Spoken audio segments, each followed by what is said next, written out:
Olá, meus irmãos, como é que vocês estão? Eu quero falar hoje sobre o capítulo 10 do Evangelho de Mateus, que fala sobre o chamado dos discípulos. E é importante esse chamado porque se não fosse o chamado dos discípulos, nós estaríamos hoje nas trevas do paganismo. E Deus chama esses discípulos pelo nome e dá autoridade a eles. É importante a gente lembrar que cada um daqueles discípulos foi chamado pelo nome por Jesus e eram discípulos que tinham características diferentes umas das outras. A gente tinha discípulos que tinham uma condição financeira diferente da outra, condição política diferente da outra, pensamentos diferentes uns dos outros. E Jesus começa a ensiná-los. E esse chamado é um chamado missionário, que poderíamos dizer que é um chamado missionário de curta duração. Era um ensaio para aquilo que aconteceria depois de Pentecostes. E os discípulos saem, Jesus dá autoridade a eles para que eles pudessem curar enfermos, expulsar demônios. E Jesus orienta para que eles não levem nada, para que cada lugar que eles passarem, eles entendam se há ali alguém justo ou não, e aí eles vão ficar na casa daquela pessoa. E se essa pessoa não quiser receber, ele bate a poeira do pé, representando que eles não têm parte ali com aquela realidade, e eles já fizeram uma parte dele, e eles irão embora. E é importante aqui a gente entender que para o trabalho evangelístico, muitas pessoas entendem que na hora do evangelismo, quando a gente prega o evangelho para uma pessoa aqui ou ali, elas são obrigadas a aceitar a mensagem, e muitas vezes o evangelista ou aquele missionário que foi enviado, quando não tem um fruto, quando não tem um resultado positivo, ele acaba ficando frustrado. E não é isso que a Bíblia ensina. Nem todos aceitarão a mensagem do Evangelho. Mas a orientação é que a gente saia e pregue o Evangelho a todas as pessoas.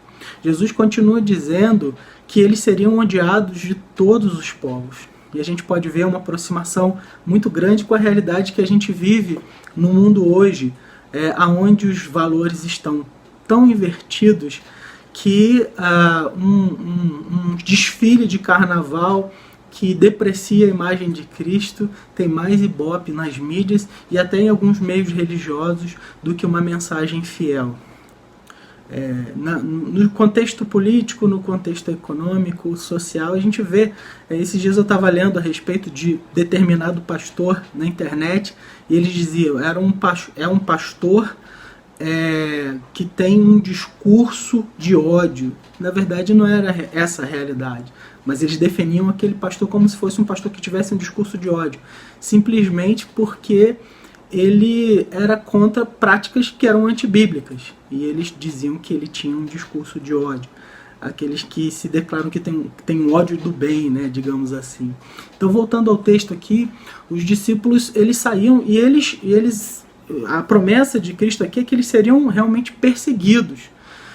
E a orientação era para que, se eles fossem perseguidos, eles fugissem. Nem todos os discípulos eles serão martirizados, No caso dos discípulos aqui, os 12, que foram enviados, a história real não foi essa, nesse momento.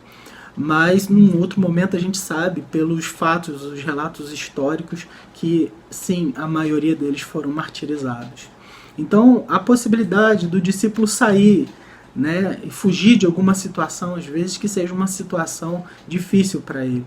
Porque Cristo ensina que eles têm que ser prudentes como a serpente. A serpente, ela está sempre atenta, A gente vê, ela está olho no olho, avaliando todas as circunstâncias, mas também simples como a pomba. Então, essa é a orientação de Cristo. E quando Cristo fala daqueles que vão rejeitar a mensagem do Evangelho, ele ensina que essas pessoas terão mais rigor do que Sodoma e Gomorra, porque estavam ali diante de uma mensagem preciosa, e não receberam essa mensagem. Então essa realidade fala daqueles que rejeitaram a mensagem. Então haverá um rigor para esse grupo. Então o que a gente tem que fazer, a obrigação daquele que é enviado por Jesus, agora fazendo um paralelo daqueles 12 discípulos que foram chamados por Jesus, Deus mostrou para ele o que eles poderiam fazer em nome de Jesus. Jesus mostrou para eles que as coisas não seriam fáceis. Depois, no final desse capítulo, ele anima o discípulo voluntariamente para que ele tome a sua cruz e siga Jesus. Ele fala qual o preço que esse chamado tem. Então, é um desafio que foi para aqueles 12 discípulos que tiveram naquela época, que caminharam com Cristo. Depois do Pentecoste, a gente vê que essa missão, ela não é só uma missão a curto prazo, mas ela é uma missão mais extensa, e Jesus promete para eles naquele momento que não era nem para eles se preocuparem com o que eles iriam falar, porque no momento certo eles lembrariam, o próprio Espírito lembraria eles. É importante a gente lembrar aqui que quando falamos de que o Espírito vai lembrar, né, trazendo para a nossa realidade de hoje, isso não quer dizer que a gente não tem que ler a Bíblia, que a gente não tem que estudar a Bíblia, que a gente não tem que buscar um conhecimento teológico, porque como que nós lembraremos daquilo que a gente não estudou antes? Então os discípulos já estavam aprendendo com Jesus, e eles transmitiram aquilo que o Espírito lembrou eles daquilo que eles já estavam aprendendo com Jesus.